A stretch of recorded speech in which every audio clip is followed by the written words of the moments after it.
Jau, šiandien esam Sofijoje, Bulgarijos sostinėje.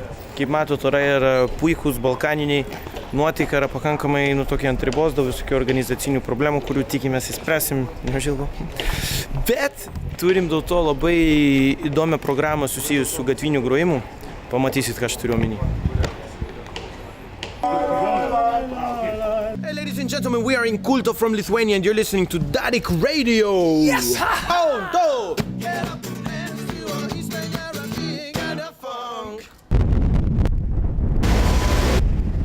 Labas, mes esam Jurgis Didžiulis iš Bulgarijos. Iš Bulgarijos.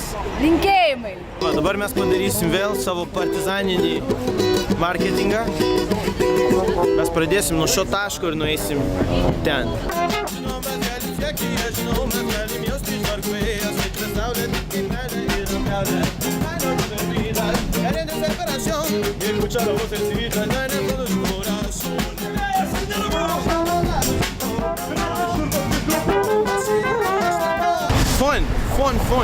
Fun. Good, healthy fun. And it's free.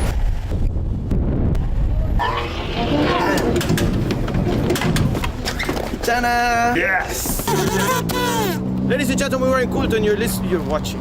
And you're watching Bulgarska national television and give us 12 points. Oh, go! Get up and dance to a...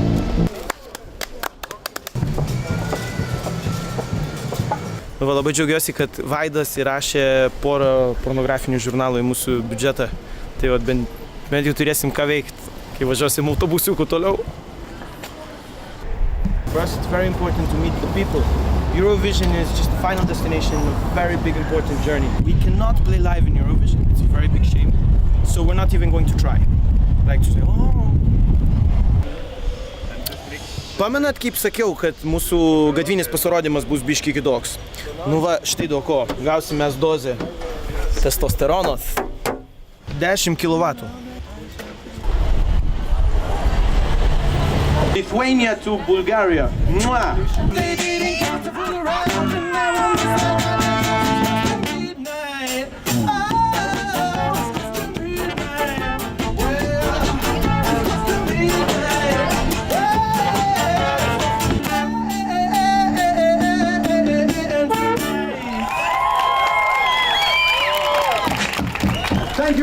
Thank you very much.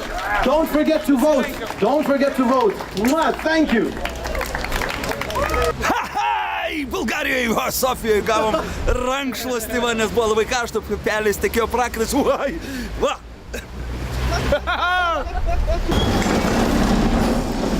Va, matot, kaip smagu būna čia Bulgarijoje.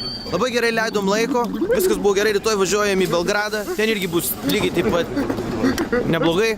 Norėčiau labai greitai padėkoti mūsų rėmėjam, Acme, Air Baltic, taip pat norėčiau padėkoti Delfi ir labiausiai norėčiau padėkoti savo draugui Benoit už tai, kad pastatė fantastišką aparatūrą, prižiūrėjo ir suorganizavo visus koncertus. Rytoj būsim Belgrade.